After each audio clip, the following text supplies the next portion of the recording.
दूर नहीं कि एक समय वो आ जाए जब वही लोग जिन्होंने आज इस्लाम का निमंत्रण स्वीकार करने से इनकार कर दिया है, पछता पछता कर कहेंगे कि क्या अच्छा होता कि हम आज्ञाकारी हो गए होते। छोड़ो इन्हें, खाएं पिएं मजे करें और भुलावे में डाले रखे इनको झूठी उम्मीद। जल्द ही इन्हें मालूम हो जाएगा हमने इससे पहले जिस बस्ती को भी तबाह किया है उसके लिए कर्म की एक विशेष मोहलत लिखी जा चुकी थी। कोई कौम न अपने निश्चित समय से पहले तबाह हो सकती है न उसके बाद छूट सकती है। ये लोग कहते हैं, ए वो व्यक्ति जिस पर ये जिक्र उतरा है, तू निश्चय ही दीवाना है। अगर तू सच्चा है तो हमारे सामने फरिश्तों को ले क्यों नहीं आता? हम फरिश्तों को यूं ही नहीं उतार दिया करते। वे जब उतरते हैं तो हक के साथ उतरते हैं, फिर लोगों को मोहलत नहीं दी जाती। रहा ये जिक्र तो इसको हमने उतारा है और हम खुद इसके रक्षक हैं। ए नबी, हम तुमसे पहले बहुत सी गुजरी कौमों में रसूल भेज चुके हैं। कभी ऐसा नहीं हुआ कि उनके पास कोई रसूल आया हो और उन्होंने उसकी हंसी ना उड़ाई हो। अपराधियों के दिलों में तो हम इस जिक्र को इसी तरह सलाख की भांति गुजारते हैं। वे इस पर ईमान नहीं लाया करते। प्राचीन काल से इस आचार के लोगों की यही रीति चली आ रही है। अगर हम उन पर आसमान का कोई दरवाजा खोल देते और वे दिन दहाड़े उसमें चढ़ने भी लगते, तब भी वे यही कहते कि हमारी आंखों को धोखा हो रहा है, बल्कि हम पर जादू कर दिया गया है। ये हमारी कार्यकुशलता है कि आसमान में हमने बहुत से मजबूत किले बनाए, उनको देखने वालों के लिए तारों से सुसज्जित किया और हर फिटकारे हुए शैतान से उनको सुरक्षित कर दिया। कोई शैतान उनमें राह नहीं पा सकता। ये और बात है कि कुछ सुन गुन ले ले, और जब वह सुन गुन लेने की कोशिश करता है तो एक प्रदीप्त अग्निशिखा उसका पीछा करती है। हमने जमीन को फैलाया, उसमें पहाड़ जमाए, उसमें हर तरह की वनस्पति ठीक ठीक नपी तुली मात्रा के साथ उगाई और उसमें आजीविका के साधन जुटाए, तुम्हारे लिए भी और उन बहुत से सृष्टि के प्राणियों के लिए भी जिनके आहार दाता तुम नहीं हो। कोई चीज ऐसी नहीं जिसके खजाने हमारे पास न हों, और जिस चीज को भी हम उतारते हैं एक निश्चित मात्रा में उतारते हैं। फलदायक हवाओं को हम ही भेजते हैं, फिर आसमान से पानी बरसाते हैं और उस पानी से तुम्हें सिंचित करते हैं। इस दौलत के खजाने के अधिकारी तुम नहीं हो। जिंदगी और मौत हम देते हैं और हम ही सबके उत्तराधिकारी होने वाले हैं। पहले जो लोग तुम में से हो गुजरे हैं उनको भी हमने देख रखा है और बाद के आने वाले भी हमारी निगाह में हैं। यकीनन तुम्हारा रब इन सबको इकट्ठा करेगा। वो तत्वदर्शी भी है और सर्वज्ञ भी। हमने इंसान को सड़ी हुई मिट्टी के सूखे गारे से बनाया और उससे पहले जिन्नों को हम आग की लपट से पैदा कर चुके थे। फिर याद करो उस अवसर को जब तुम्हारे रब ने फरिश्तों से कहा कि मैं सड़ी हुई मिट्टी के सूखे गारे से एक इंसान पैदा कर रहा हूं। जब मैं उसे पूरा बना चुकूं और उसमें अपनी रूह यानी आत्मा से कुछ फूंक दूं तो तुम सब उसके आगे सजदे में गिर जाना। अतएव सब फरिश्तों ने सजदा किया सिवाय इब्लीस के कि उसने सजदा करने वालों का साथ देने से इनकार कर दिया। रब ने पूछा, ए इब्लीस, तुझे क्या हुआ कि तूने सजदा करने वालों का साथ न दिया? उसने कहा, मेरा ये काम नहीं है कि मैं उस इंसान को सजदा करूं जिसे तूने सड़ी हुई मिट्टी के सूखे गारे से पैदा किया है। रब ने कहा, अच्छा तो निकल जा यहां से, क्योंकि तू फिटकारा हुआ यानी मरदूद है और अब बदले के दिन तक तुझ पर फिटकार है। उसने कहा, मेरे रब, ये बात है तो फिर मुझे उस दिन तक के लिए मोहलत दे जबकि सारे इंसान दोबारा उठाए जाएंगे। कहा, अच्छा तुझे मोहलत है उस दिन तक जिसका समय हमें मालूम है।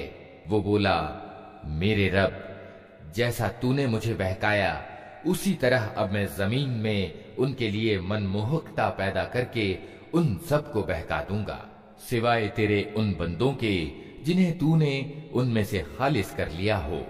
कहा, ये मार्ग है जो सीधा मुझ तक पहुंचता है। बेशक जो मेरे वास्तविक बंदे हैं उन पर तेरा बस न चलेगा। तेरा बस तो सिर्फ उन बहके हुए लोगों ही पर चलेगा जो तेरा अनुसरण करें, और उन सब के लिए जहन्नम की धमकी है। ये जहन्नम जिससे इब्लीस के अनुयायियों को डराया गया है, उसके 7 दरवाजे हैं। हर दरवाजे के लिए उनमें से एक हिस्सा निश्चित कर दिया गया है। इसके विपरीत डर रखने वाले लोग बागों और झरनों में होंगे और उनसे कहा जाएगा कि दाखिल हो जाओ इनमें सलामती के साथ, निर्भयता पूर्वक। उनके दिलों में जो थोड़ी बहुत खोट कपट होगी उसे हम निकाल देंगे। वे आपस में भाई भाई बनकर आमने सामने तख्तों पर बैठेंगे। उन्हें न वहां किसी कष्ट से पाला पड़ेगा और न वे वहां से निकाले जाएंगे। ऐ नबी, मेरे बंदों को सूचित कर दो कि मैं बहुत माफ करने वाला और दयावान हूं, मगर इसके साथ मेरा अजाब भी बहुत ही दर्दनाक अजाब है। और इन्हें तनिक इब्राहिम के मेहमानों का किस्सा सुनाओ। जब वे आए उसके यहां और कहा, सलाम हो तुम पर, तो उसने कहा, हमें तुमसे डर लगता है। उन्होंने जवाब दिया, डरो नहीं, हम तुम्हें एक ज्ञानी लड़के की खुशखबरी देते हैं। इब्राहिम ने कहा, क्या तुम इस बुढ़ापे में मुझे संतान की खुशखबरी देते हो? तनिक सोचो तो सही, ये कैसी खुशखबरी तुम मुझे दे रहे हो? उन्होंने जवाब दिया, हम तुम्हें सच्ची खुशखबरी दे रहे हैं, तुम निराश न हो। इब्राहिम ने कहा, अपने रब की दयालुता से निराश तो पथभ्रष्ट लोग ही हुआ करते हैं। फिर इब्राहिम ने पूछा, ए अल्लाह के भेजे हुए, वो मुहिम क्या है जिस पर आप लोग पधारे हैं? वे बोले, हम एक अपराधी कौम की ओर भेजे गए हैं। सिर्फ लूत के घर वाले इससे अलग हैं, उन सबको हम बचा लेंगे सिवाय उसकी बीवी के, जिसके लिए अल्लाह कहता है कि हमने नियत कर दिया है कि वो पीछे रह जाने वालों में सम्मिलित रहेगी। फिर जब ये दूत लूत के यहाँ पहुंचे तो उसने कहा, आप लोग अजनबी मालूम होते हैं। उन्होंने जवाब दिया, नहीं, बल्कि हम वही चीज लेकर आए हैं जिसके आने में ये लोग संदेह कर रहे थे। हम तुमसे सच कहते हैं कि हम हक के साथ तुम्हारे पास आए हैं। अतः अब तुम कुछ रात रहे अपने घर वालों को लेकर निकल जाओ और खुद उनके पीछे पीछे चलो। तुम में से कोई पलट कर न देखे, बस सीधे चले जाओ जिधर जाने का तुम्हें हुक्म दिया जा रहा है। और उसे हमने अपना ये फैसला पहुंचा दिया कि प्रातः काल होते होते उन लोगों की जड़ काट दी जाएगी। इतने में नगर के लोग खुशी के मारे विकल होकर लूत के घर चढ़े आए। लूत ने कहा, भाइयों, ये मेरे मेहमान हैं, मेरी फजीहत न करो, अल्लाह से डरो, मुझे अपमानित न करो। वे बोले, क्या हम बार बार तुम्हें मना नहीं कर चुके हैं कि दुनिया भर के ठेकेदार न बनो? लूत ने विवश होकर कहा, अगर तुम्हें कुछ करना ही है तो ये मेरी बेटियां मौजूद हैं। तेरी जान की कसम ए नबी, उस समय उन पर एक नशा सा चढ़ा हुआ था जिसमें वे आपे से बाहर हुए जाते थे। आखिरकार पौ फटते ही उनको एक प्रचंड धमाके ने आ लिया और हमने उस बस्ती को तलपट करके रख दिया और उन पर पकी हुई मिट्टी के पत्थरों की वर्षा कर दी। इस घटना में बड़ी निशानियां हैं उन लोगों के लिए जो बुद्धिमान हैं, और वो भूभाग जहां ये घटना घटित हुई थी सार्वजनिक मार्ग पर स्थित है। इसमें शिक्षा सामग्री है उन लोगों के लिए जो ईमान वाले हैं। और आईका वाले जालिम थे तो देख लो कि हमने भी उनसे बदला लिया, और इन दोनों कौमों के उजड़े हुए क्षेत्र खुले रास्ते पर स्थित हैं। हिज्र के लोग भी रसूलों को झुठला चुके हैं। हमने अपनी आयतें उनके पास भेजी, अपनी निशानियां उनको दिखाईं, मगर वे सबकी उपेक्षा ही करते रहे। वे पहाड़ को काट छांट कर मकान बनाते थे और अपनी जगह बिल्कुल निर्भय और निश्चिंत थे। आखिरकार एक जबरदस्त धमाके ने उनको सुबह होते आ लिया और उनकी कमाई उनके कुछ काम न आई।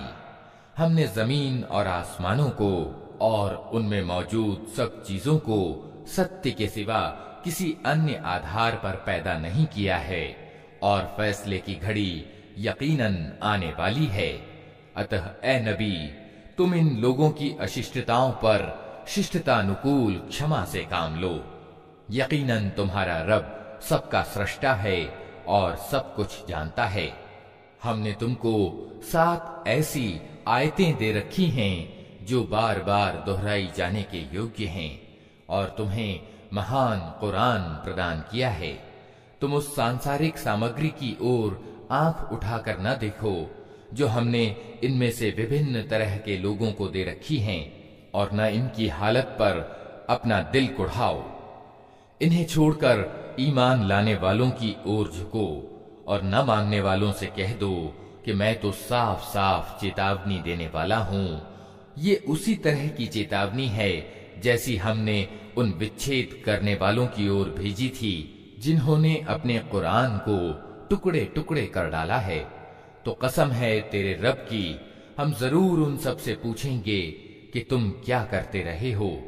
अतः ए नबी, जिस चीज का तुम्हें आदेश दिया जा रहा है उसे हाथ पुकार कर कह दो और मुशरिकों यानी बहुदेववादियों की तनिक भी चिंता न करो। तुम्हारी ओर से हम उन हंसी उड़ाने वालों की खबर लेने के लिए काफी हैं जो अल्लाह के साथ किसी और को भी रब ठहराते हैं। जल्द ही उन्हें मालूम हो जाएगा। हमें मालूम है कि जो बातें ये लोग तुम पर बनाते हैं उनसे तुम्हारे दिल को बड़ी कुढ़न होती है। इसका इलाज ये है कि अपने रब की हम्द यानी स्तुति के साथ उसकी तस्बीह करो, उसकी सेवा में सजदा करो और उस अंतिम घड़ी तक अपने रब की बंदगी करते रहो जिसका आना यकीनी है। अल्लाह के नाम से जो बड़ा ही मेहरबान और रहम करने वाला है। आ गया अल्लाह का फैसला, अब उसके लिए जल्दी न मचाओ।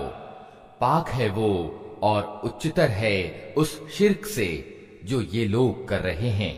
वो इस रूह को अपने जिस बंदे पर चाहता है अपने आदेश से फरिश्तों के द्वारा उतार देता है, इस आदेश के साथ कि लोगों को सावधान कर दो, मेरे सिवा कोई तुम्हारा इलाह यानी पूज्य प्रभु नहीं है, अतः तुम मुझी से डरो।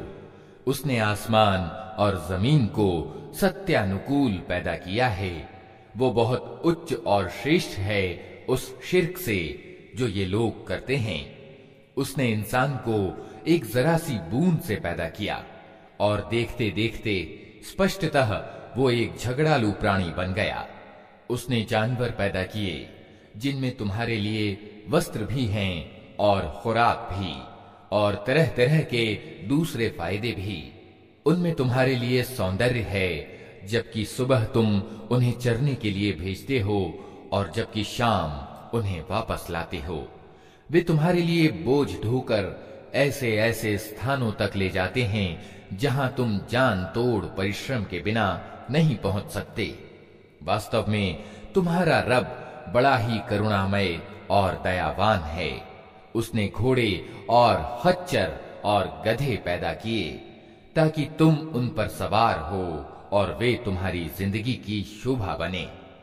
वो और बहुत सी चीजें तुम्हारे फायदे के लिए पैदा करता है जिनका तुम्हें ज्ञान तक नहीं है, और अल्लाह ही के जिम्मे है सीधा रास्ता बताना, जबकि रास्ते टेढ़े भी पाए जाते हैं।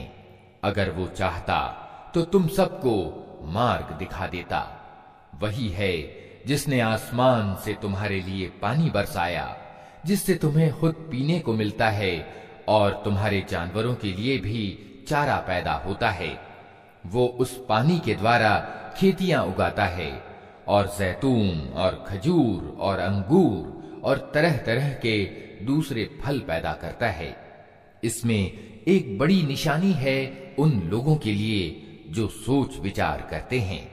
उसने तुम्हारी भलाई के लिए रात और दिन को और सूरज और चांद को वशीभूत कर रखा है, और सब तारे भी उसी के आदेश से वशीभूत हैं।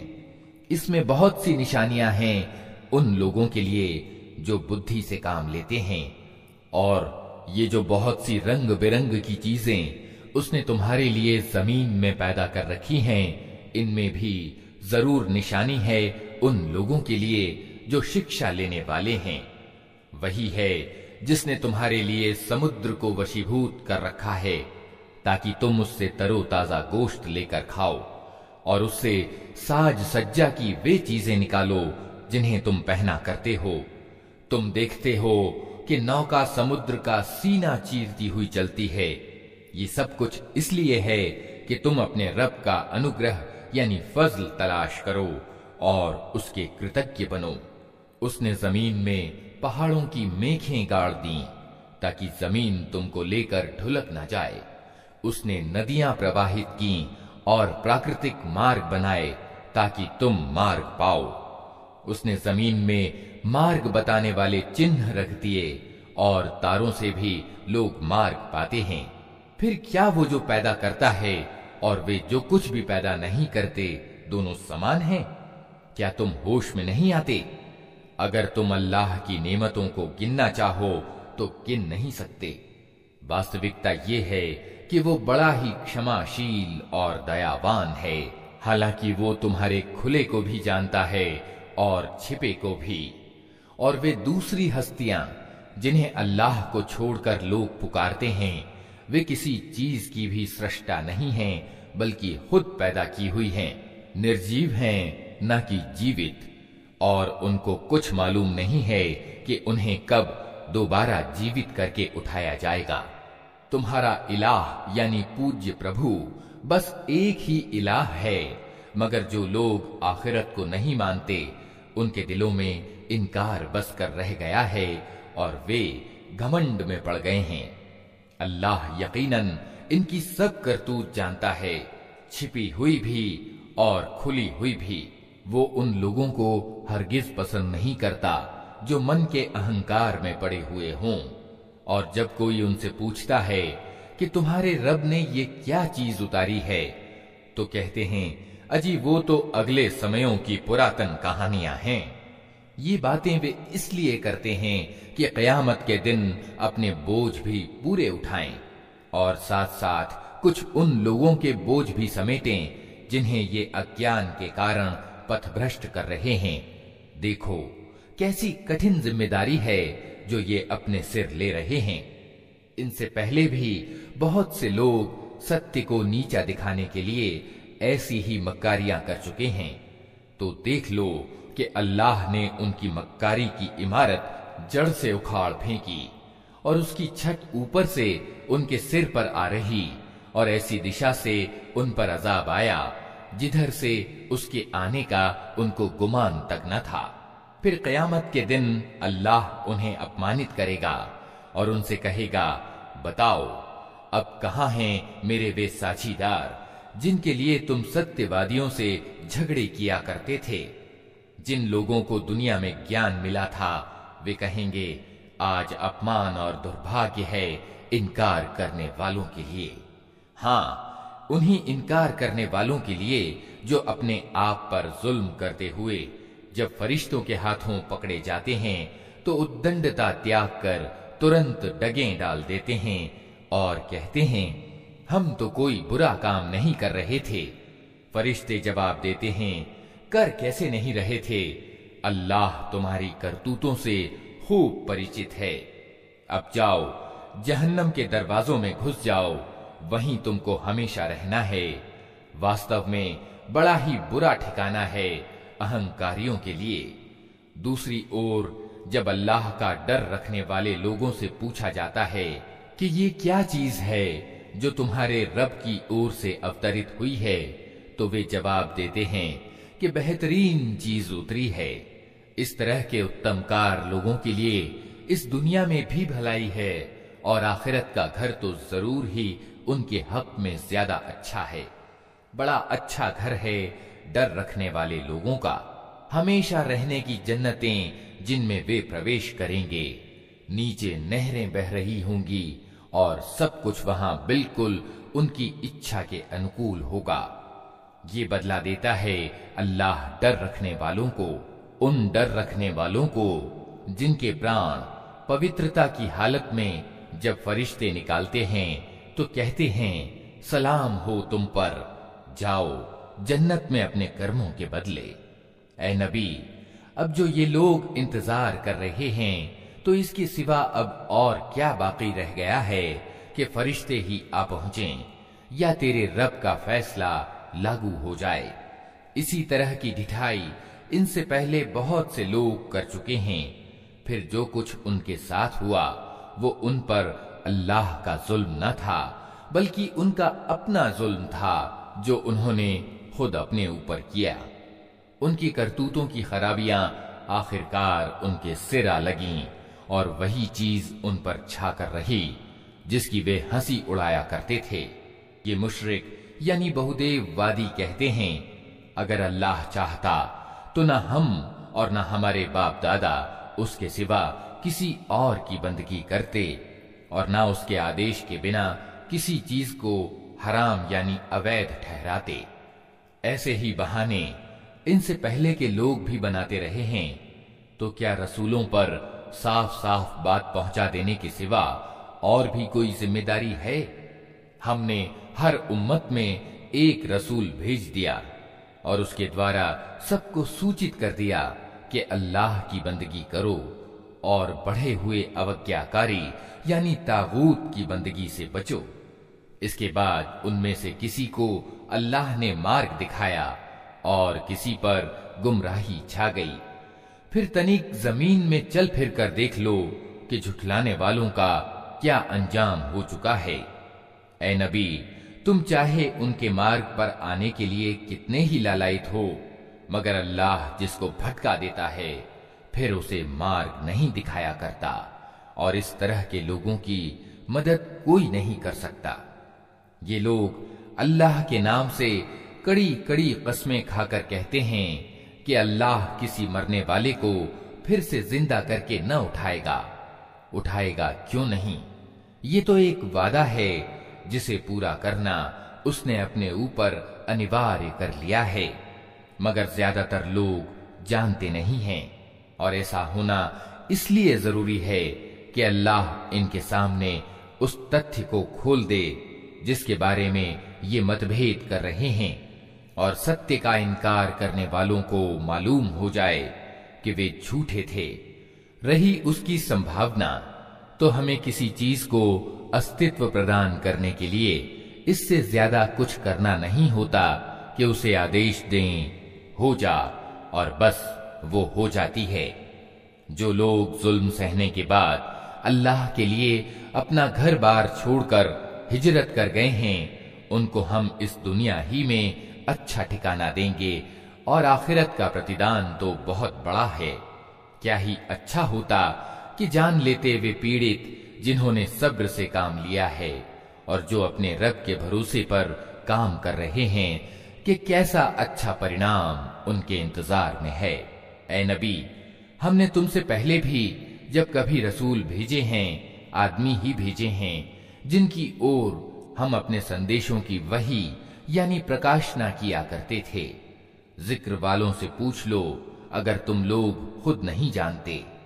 पिछले रसूलों को भी हमने स्पष्ट निशानियां और किताबें देकर भेजा था और अब ये जिक्र तुम पर अवतरित किया है ताकि तुम लोगों के सामने उस शिक्षा की व्याख्या और स्पष्टीकरण करते जाओ जो उनके लिए उतारी गई है और ताकि लोग खुद भी सोच विचार करें।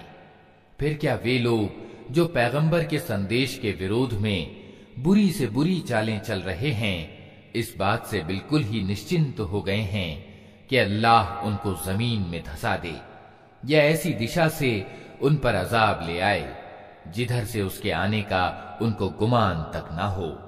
या अचानक चलते फिरते उनको पकड़ ले, या ऐसी हालत में उन्हें पकड़े जबकि उन्हें खुद आने वाली मुसीबत का खटका लगा हुआ हो और वे उससे बचने की चिंता में चौकन्ने हों। वो जो कुछ भी करना चाहे, ये लोग उसे बेबस करने की शक्ति नहीं रखते। वास्तव में तुम्हारा रब बड़ा ही नम्र स्वभाव का और दयावान है। और क्या ये लोग अल्लाह की पैदा की हुई किसी चीज को भी नहीं देखते कि उसकी छाया किस तरह अल्लाह के सामने सजदा करते हुए दाएं और बाएं गिरती है। सबके सब इस तरह विवशता दिखा रहे हैं। जमीन और आसमानों में जितने भी जीवधारी हैं और जितने फरिश्ते, सब अल्लाह के आगे सजदे में हैं। वे हरगिज सरकशी नहीं करते, अपने रब से जो उनके ऊपर है डरते हैं और जो कुछ आदेश दिया जाता है उसी के अनुसार कार्य करते हैं। अल्लाह का आदेश है कि दो इलाह यानी पूज्य प्रभु न बना लो। इलाह तो बस एक ही है, अतः तुम मुझी से डरो। उसी का है वो सब कुछ जो आसमानों में है और जो कुछ जमीन में है, और विशुद्ध रूप से उसी का धर्म संपूर्ण ब्रह्मांड में चल रहा है। फिर क्या अल्लाह को छोड़कर तुम किसी और का डर रखोगे? तुमको जो सुख सामग्री एवं नेमत प्राप्त है, अल्लाह ही की ओर से है। फिर जब कोई कठिन समय तुम पर आता है तो तुम लोग खुद अपनी फरियादें लेकर उसी की तरफ दौड़ते हो, मगर जब अल्लाह उस समय को टाल देता है तो अचानक तुम में से एक गिरोह अपने रब के साथ दूसरों को इस दयालुता के प्रति कृतज्ञता दिखाने में साझीदार बनाने लगता है, ताकि अल्लाह के उपकार के प्रति अकृतज्ञ हो। अच्छा, मजे कर लो, जल्द ही तुम्हें मालूम हो जाएगा। ये लोग जिनकी वास्तविकता से परिचित नहीं हैं, उनके हिस्से हमारी दी हुई रोजी में से निश्चित करते हैं। कसम है अल्लाह की, जरूर तुमसे पूछा जाएगा कि ये झूठ तुमने कैसे घड़ लिए थे। ये अल्लाह के लिए बेटियां ठहराते हैं। पाक है अल्लाह और इनके लिए वो जो ये खुद चाहें। जब इनमें से किसी को बेटी के पैदा होने की शुभ सूचना दी जाती है तो उसके चेहरे पर कलौंस छा जाती है और वो बस खून का सा घूंट पीकर रह जाता है। लोगों से छिपता फिरता है कि इस बुरी खबर के बाद क्या किसी को मुंह दिखाए। सोचता है कि अपमान पूर्वक बेटी को लिए रहे या मिट्टी में दबा दे। देखो कैसे बुरे हुक्म हैं जो ये अल्लाह के बारे में लगाते हैं। बुरे गुणों से विभूषित किए जाने के योग्य तो वे लोग हैं जो आखिरत का यकीन नहीं रखते। रहा अल्लाह तो उसके लिए सबसे उच्चतर गुण हैं। वही तो है सबसे प्रभुत्वशाली और तत्वदर्शिता में पूर्ण। अगर कहीं अल्लाह लोगों को उनकी ज्यादती पर तुरंत ही पकड़ लिया करता तो जमीन पर किसी जीवधारी को न छोड़ता, लेकिन वो सबको एक निश्चित समय तक मोहलत देता है। फिर जब वो समय आ जाता है तो उससे कोई एक घड़ी भर भी आगे पीछे नहीं हो सकता। आज ये लोग वे चीजें अल्लाह के लिए ठहरा रहे हैं जो खुद अपने लिए इन्हें नापसंद हैं, और झूठ कहती हैं इनकी जबानें कि इनके लिए भला ही भला है। इनके लिए तो एक ही चीज है और वो है दोज़ख की आग। जरूर ये सबसे पहले उसमें पहुंचाए जाएंगे। अल्लाह की कसम, ए नबी, तुमसे पहले भी बहुत से समुदायों यानी कौमों में हम रसूल भेज चुके हैं, और पहले भी यही होता रहा है कि शैतान ने उनकी बुरी करतूतें उन्हें मोहक बनाकर दिखाई और रसूलों की बात उन्होंने कदापि न मानी। वही शैतान आज इन लोगों का भी अभिवाहक बना हुआ है और ये दर्दनाक सजा के पात्र बन रहे हैं। हमने ये किताब तुम पर इसलिए उतारी है कि तुम उन मतभेदों की वास्तविकता इन पर खोल दो जिनमें ये पड़े हुए हैं। ये किताब मार्गदर्शन और दयालुता बनकर अवतरित हुई है उन लोगों के लिए जो इसे मान लें। तुम हर बरसात में देखते हो कि अल्लाह ने आसमान से पानी बरसाया और अचानक मुर्दा पड़ी हुई जमीन में उसके कारण जान डाल दी। यकीनन इसमें एक निशानी है सुनने वालों के लिए, और तुम्हारे लिए चौपायों में भी एक शिक्षा मौजूद है।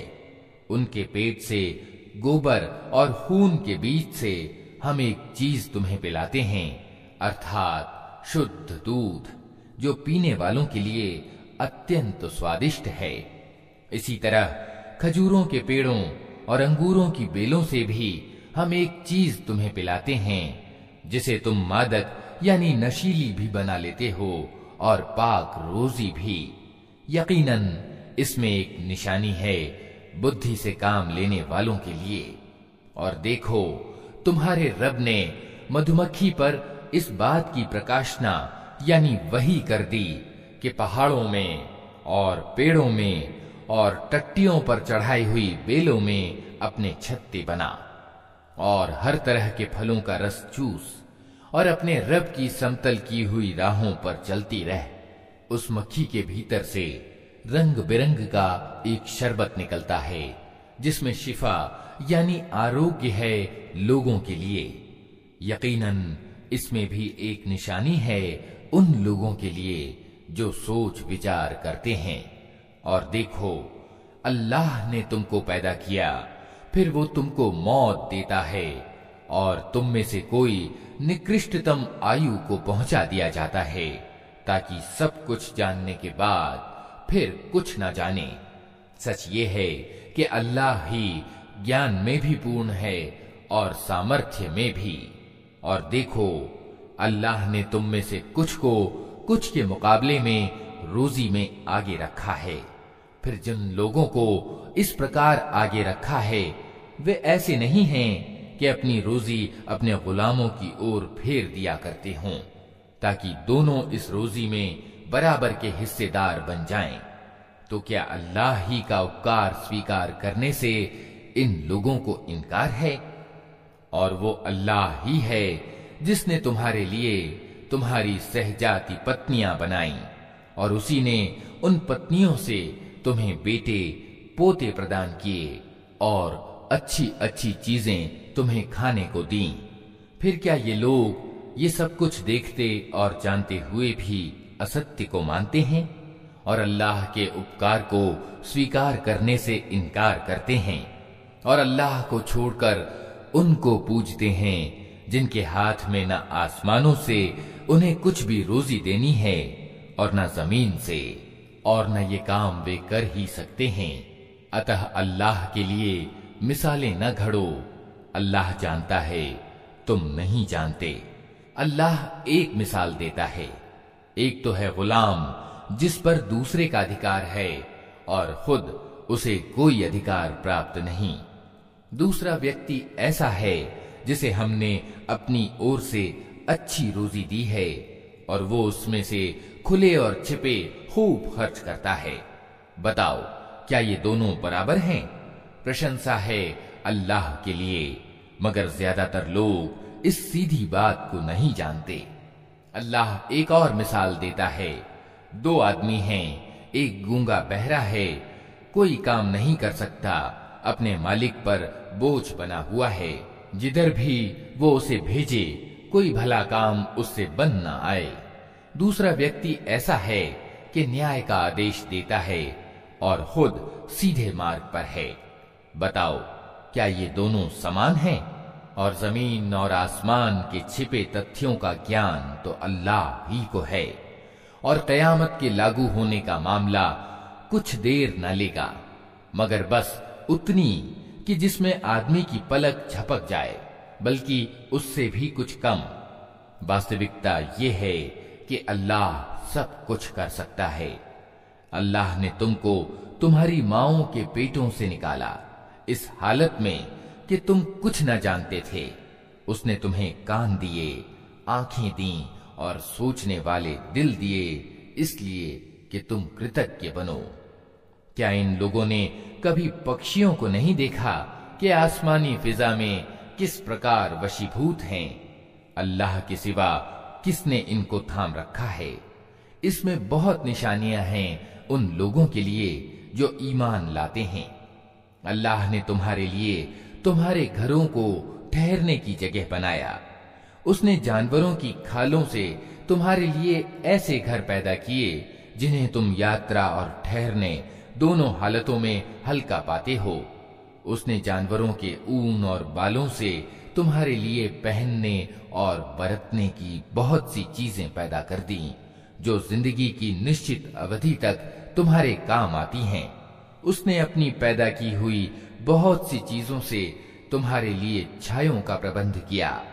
पहाड़ों में तुम्हारे लिए पनाह गाहें बनाई और तुम्हें ऐसे वस्त्र दिए जो तुम्हें गर्मी से बचाते हैं और कुछ दूसरे वस्त्र जो आपस के युद्ध में तुम्हारी रक्षा करते हैं।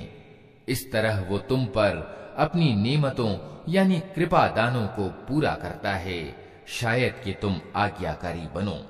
अब अगर ये लोग मुंह मोड़ते हैं तो ए नबी, तुम पर स्पष्ट रूप से सत्य संदेश पहुंचा देने के सिवा और कोई जिम्मेदारी नहीं है। ये अल्लाह के कृपा दान को पहचानते हैं फिर उसका इनकार करते हैं, और इनमें ज्यादातर लोग ऐसे हैं जो सत्य को मानने के लिए तैयार नहीं हैं। इन्हें कुछ होश भी है कि उस दिन क्या बनेगी जबकि हम हर उम्मत में से एक गवाह खड़ा करेंगे। फिर अधर्मियों को न तर्क प्रस्तुत करने का अवसर दिया जाएगा, न उनसे तौबा और माफी ही की मांग की जाएगी। जालिम लोग जब एक बार अजाब देख लेंगे तो उसके बाद न उनके अजाब में कोई कमी की जाएगी और न उन्हें एक क्षण भर मोहलत दी जाएगी। और जब वे लोग जिन्होंने दुनिया में साझी ठहराया था अपने ठहराए हुए साझीदारों को देखेंगे तो कहेंगे, ऐ पालनहार, यही हैं हमारे वे साझीदार जिन्हें हम तुझे छोड़कर पुकारा करते थे। इस पर उनके वे इष्ट पूज्य उन्हें साफ जवाब देंगे कि तुम झूठे हो।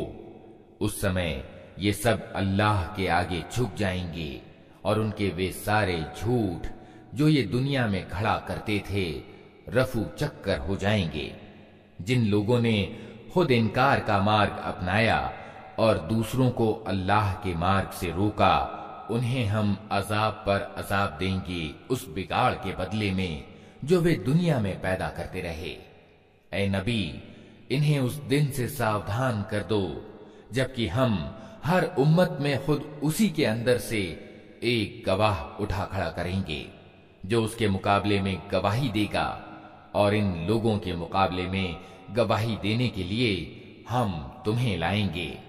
और ये इसी गवाही की तैयारी है कि हमने ये किताब तुम पर अवतरित कर दी है जो हर चीज को साफ साफ स्पष्ट करने वाली है और मार्गदर्शन एवं दयालुता और शुभ सूचना है उन लोगों के लिए जो आज्ञाकारी हो गए हैं। अल्लाह न्याय और भलाई और नातेदारों के हक अदा करने का आदेश देता है और बुराई और अश्लीलता और जुल्म व ज्यादती से रोकता है। वो तुम्हें नसीहत करता है ताकि तुम शिक्षा लो। अल्लाह की प्रतिज्ञा पूरी करो जबकि तुमने उससे कोई प्रतिज्ञा की हो, और अपनी कस्में पक्की करने के बाद तोड़ न डालो जबकि तुम अल्लाह को अपने ऊपर गवाह बना चुके हो। अल्लाह तुम्हारे सब कर्मों को जानता है। तुम्हारी हालत उस औरत जैसी न हो जाए जिसने अपनी ही मेहनत से सूत काटा और फिर खुद ही उसे टुकड़े टुकड़े कर डाला। तुम अपनी कस्मों को आपस के मामलों में छल कपट का साधन बनाते हो ताकि एक कौम दूसरी कौम से बढ़कर लाभ प्राप्त करे। हालांकि बात यह है कि अल्लाह इस प्रतिज्ञा के द्वारा तुमको परीक्षा में डालता है, और जरूर वो क़यामत के दिन तुम्हारे सभी विभेदों की वास्तविकता तुम पर स्पष्ट कर देगा। अगर अल्लाह की इच्छा ये होती कि तुम में कोई मतभेद न हो तो वो तुम सबको एक ही उम्मत बना देता, मगर वो जिसे चाहता है गुमराही में डालता है और जिसे चाहता है सीधा मार्ग दिखा देता है। और जरूर तुमसे तुम्हारे कर्मों के बारे में पूछा जाएगा। और ए मुसलमानों, तुम अपनी कस्मों को आपस में एक दूसरे को धोखा देने का साधन न बना लेना। कहीं ऐसा न हो कि कोई कदम जमने के बाद उखड़ जाए और तुम इस अपराध के बदले में कि तुमने लोगों को अल्लाह के मार्ग से रोका, बुरा नतीजा देखो और सजा भुगतो। अल्लाह की प्रतिज्ञा को थोड़े से लाभ के बदले में बेच न डालो।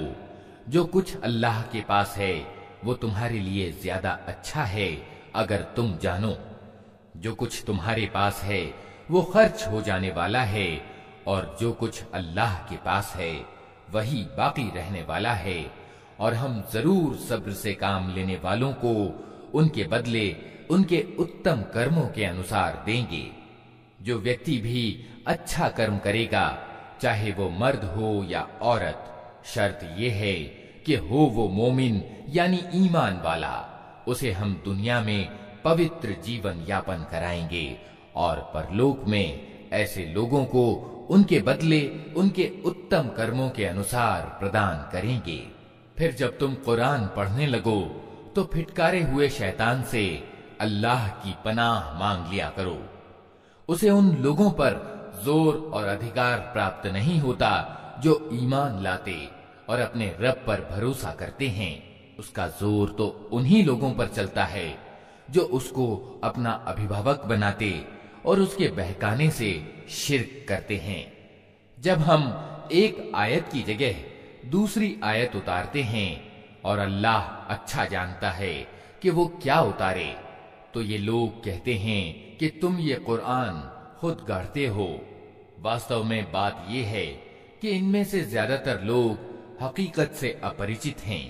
उनसे कहो कि उसे तो पवित्र आत्मा ने ठीक ठीक मेरे रब की ओर से क्रमशः उतारा है, ताकि ईमान लाने वालों के ईमान को सुदृढ़ता प्रदान करे और आज्ञाकारी लोगों को जिंदगी के मामलों में सीधी राह बताए और उन्हें सफलता और सौभाग्य की खुशखबरी दे। हमें मालूम है ये लोग तुम्हारे संबंध में कहते हैं कि इस व्यक्ति को एक आदमी सिखाता पढ़ाता है। हालांकि इनका इशारा जिस आदमी की ओर है उसकी भाषा अजमी यानी विदेशी है और ये स्पष्ट अरबी भाषा है।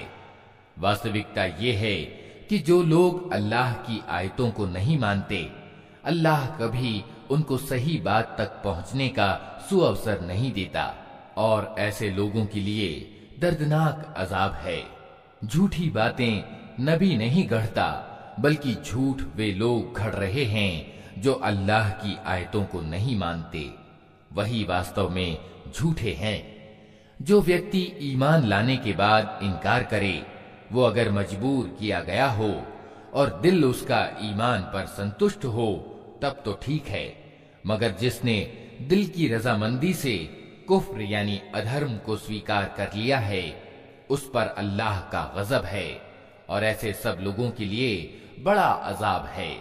ये इसलिए कि उन्होंने आखिरत के मुकाबले में दुनिया की जिंदगी को पसंद कर लिया और अल्लाह का नियम है कि वो उन लोगों को मुक्ति का मार्ग नहीं दिखाता जो उसकी नेमत का इनकार करें।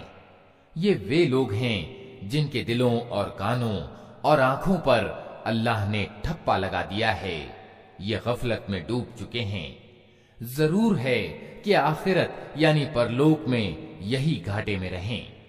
इसके विपरीत जिन लोगों का हाल ये है कि जब ईमान लाने के कारण वे सताए गए तो उन्होंने घर बार छोड़ दिए, हिजरत की, अल्लाह के मार्ग में कठिनाइयां झेली और सब्र से काम लिया, उनके लिए यकीनन तेरा रब बड़ा ही माफ करने वाला और दयावान है।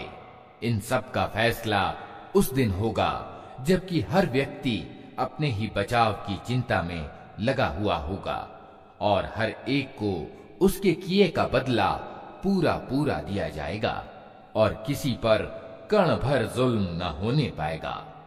अल्लाह एक बस्ती की मिसाल देता है।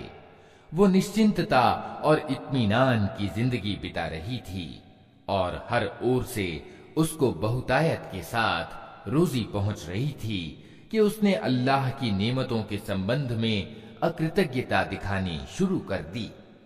तब अल्लाह ने उसके निवासियों को उनकी करतूतों का ये मजा चखाया कि भूख और डर, खौफ की मुसीबतें उन पर छा गईं। उनके पास उनकी अपनी कौम से एक रसूल आया, मगर उन्होंने उसको झुठला दिया। आखिरकार अजाब ने उनको आ लिया जबकि वे जालिम हो चुके थे। अतः ए लोगो, अल्लाह ने जो कुछ हलाल और पाक रोजी तुम्हें दी है उसे खाओ और अल्लाह के एहसान का शुक्र अदा करो, अगर तुम वास्तव में उसी की बंदगी यानी सेवा करने वाले हो। अल्लाह ने जो कुछ तुम्हारे लिए हराम यानी अवैध किया है वो है मुर्दार और खून और सूअर का गोश्त और वो जानवर जिस पर अल्लाह के सिवा किसी और का नाम लिया गया हो। हाँ, भूख से मजबूर और विकल होकर अगर कोई इन चीजों को खा ले बिना इसके कि वो ईश्वरीय नियम के उल्लंघन का इच्छुक हो या आवश्यकता की सीमा से आगे बढ़े, तो यकीनन अल्लाह माफ करने वाला और दयावान है। और ये जो तुम्हारी जबानें झूठे आदेश आरोपित किया करती हैं कि ये चीज हलाल है और वो हराम, तो इस तरह के आदेश आरोपित करके अल्लाह पर झूठ ना बांधो। जो लोग अल्लाह पर झूठ आरोपित करते हैं वे हरगिज सफलता को प्राप्त नहीं हुआ करते। दुनिया का सुख थोड़े दिनों का है, आखिरकार उनके लिए दर्दनाक सजा है। वे चीजें हमने विशेष रूप से यहूदियों के लिए अवैध ठहराई थीं, जिनका उल्लेख इससे पहले हम तुमसे कर चुके हैं, और ये उन पर हमारा जुल्म न था बल्कि उनका अपना ही जुल्म था जो वे अपने ऊपर कर रहे थे। अलबत्ता जिन लोगों ने अज्ञान के कारण बुरा कर्म किया और फिर तौबा करके अपने कर्म को सुधार लिया, तो यकीनन तौबा और सुधार के बाद तेरा रब उनके लिए माफ करने वाला और दयावान है। वास्तविकता ये है कि इब्राहिम अपनी जात से एक पूरा समुदाय यानी उम्मत था, अल्लाह का आज्ञाकारी और एकाग्र। वो कभी मुशरिक यानी बहुदेववादी न था। अल्लाह के कृपादानों का आभार प्रकट करने वाला था। अल्लाह ने उसे चुन लिया और सीधा मार्ग दिखा दिया। दुनिया में उसको भलाई दी और आखिरत में वो यकीनन अच्छे लोगों में से होगा। फिर हमने तुम्हारी ओर ये प्रकाशना की कि एकाग्र होकर इब्राहिम के पथ पर चलो, और वो मुशरिकों यानी बहुदेववादियों में से न था। रहा सब्त, तो उसे हमने उन लोगों पर डाला था जिन्होंने उससे संबंधित आदेशों में विभेद किया, और यकीनन तेरा रब क़यामत के दिन उन सब बातों का फैसला कर देगा जिनमें वे विभेद करते रहे हैं। ऐ नबी, अपने रब के मार्ग की ओर बुलाओ तत्वदर्शिता और सदुपदेश के साथ, और उन लोगों से विवाद करो ऐसे ढंग से जो उत्तम हो। तुम्हारा रब ही ज्यादा बेहतर जानता है कि कौन उसके मार्ग से भटका हुआ है और कौन सीधे मार्ग पर है।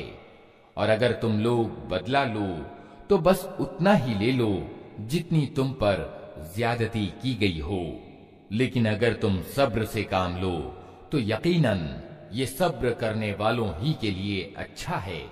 ऐ नबी, सब्र से काम किए जाओ, और तुम्हारा ये सब्र अल्लाह ही की तौफीक से है। उन लोगों की हरकतों पर रंज व गम न करो और न उनकी चालबाजियों पर दिल तंग हो। अल्लाह उन लोगों के साथ है जो डर रखते हैं और उत्तमकार हैं।